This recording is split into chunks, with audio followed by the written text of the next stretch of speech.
Hey y'all, and welcome to Polit Brawl.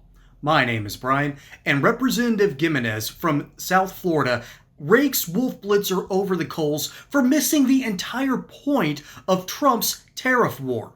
Let's dive in. We've seen now a really good job growth number that was, I think, published today. Because why? Because companies are coming back to the United States. And by the way, it's a national security issue. All these manufacturing jobs that left the United States, we're suffering now on the defense side because we don't have the capacity to build the arms and the weapons that we need to defend ourselves against what we consider to be our greatest adversary, which is China. And they're outproducing us. And so, yeah, I think this is part of a larger strategy. Well, one final question, Congressman, before I let you go. Aren't you concerned that people in your district, in Miami, elsewhere in your district, are going to be paying a lot more for all sorts of various products right now because of these tariffs? Well, listen, here's what I've said, and I've said it for years, all right? We need to decouple from China. We need to decouple from China. We need to do it now because every single dollar that we send over to China is going to be used against us. So we have to pay a little bit more for American-made products or products made by our allies, and I think that's the price we're going to have to pay because China is our greatest adversary. China has claimed that they want to be the world's economic leader by 2049 and the military leader by 2049. I don't want to have my children or grandchildren living in a world dominated by the Communist Chinese Party. So are we going to have to pay a little bit more for Chinese products? I'm fine with that. But what we need to do is also, hey, now we're going to be buying American products. Now we're going to be buying products from our allies. We're not going to be strengthening the hand of our greatest adversary, which is the Communist Chinese Party and the People's Republic of China. So but as you know, I think it's a good policy, and that's the way it needs to be. But as you know, Congressman, it's not just a little bit more that Americans are going to be paying for a lot of these products, like cars, for example, and other products that are imported. It's going to be a whole lot more. Well, that's the whole thing is to try to balance things out so that instead of buying European and Chinese cars, that you buy American cars. So that we build them here in America. They don't have any tariffs. They're not going to have any tariffs. Make us more competitive. You know, why are they charged the heck out of an American car over in Europe and everywhere else? They're protecting their industry, but we can't do the same? I don't think that's fair. And that's, I think, exactly what the President of the United States is trying to do. But even American cars, a Ford or a Chevy or a Chrysler, they're going to cost a lot more, too, because so many of the parts, the auto parts, are imported, and now they're going to cost a lot more money. You agree, I assume? No, I don't, because I think what will happen is now you're going to have part production here in the United States. It doesn't have to be in Europe. It doesn't have to be in Japan. It doesn't have to be in China. The parts production should be here in the United States. That's the whole impetus of this entire thing. And by the way, when it's all leveled out, then our products can compete over in Europe and Asia, and their products can compete over here. If they want a trade war, I mean, they declared this war a heck of a long time ago. I mean, you know what? What do we pay? 700% tariffs on American rice in Japan? Really? Why? That's not fair. Why are they paying, what, 20, 30% tariffs for American cars in Europe where they can't afford American cars?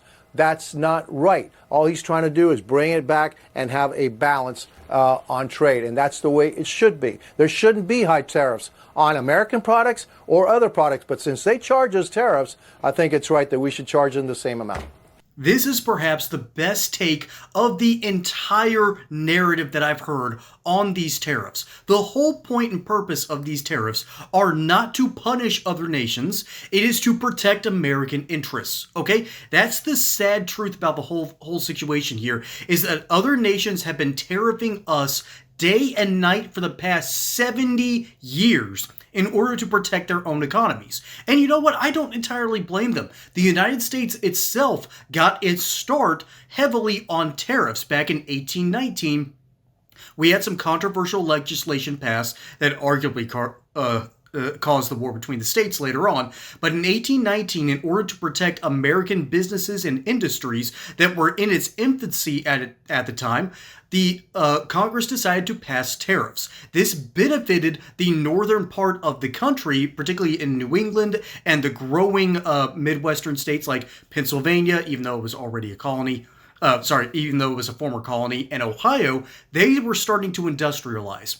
So they protect fledgling economies. And let's be honest, the third world is trying to catch up to the rest of Western Europe and the United States. So I don't blame them for having tariff policies, but can we at least end the absolutely insane notion that we need to have this unfettered free trade, because we don't have it. We do not have fair trade. We are playing 5-card stud with only 4 cards. Okay? You need 5 in order to make a set, and it ain't happening. This isn't a small straight and Yahtzee. This is the sad truth that other nations are basically mooching off the United States, and they're trying to use their own protectivist policies to protect their interests. Well, no more. The gravy train stops here. It used to be the buck stops here. Now it's the gravy train stops here, okay? And that's the whole point of these tariffs. It is a reciprocal tariff. And if they want to escalate, well, Secretary Bessent has basically said, good luck, we can always go higher. Also, Florida, thank you for sending us your best and brightest. I know you get dogged for Florida, man. I know everyone thinks it's only Disney World and Margaritaville and a whole lot of gators. But the reality is, the way Florida sets up their system is based on a couple of things. One, they know where their gravy train is. They know where their money is. 2, they also have a whole bunch of Cubans who understand what happens when you give power to communists. And 3, they have a full-time, term-limited state senate and state house. And that's why you get so many politicians coming up through that system, because they quite literally have one that just churns them out like at a factory. And when it comes to factories, we're trying to protect American industries. This should not be rocket science. But it always takes someone who has either had first or second-hand experience with actual communists, like Carlos Gimenez, who is from the very southern tip of Florida. Quite literally, he could see Cuba from his house. And if you remember that reference, you're awesome. And ultimately, this dude knows what happens when you don't deal with communists correctly, okay? Not only do you get bad policy, but you also get the problem that we're currently have with China. On one hand, we finally managed to get the Chinese and the former Soviets to start turning on each other. That was great on one hand. On the other hand, it turned into this behemoth that we're now trying to tame. And China wants world domination. Believe me when I say they are trying to extract wealth from the West. They are trying to punish the rest of the world for their century of humiliation, all because their upper class refuse to actually innovate and change. By the way, there's a very disturbing parallel here with the United States.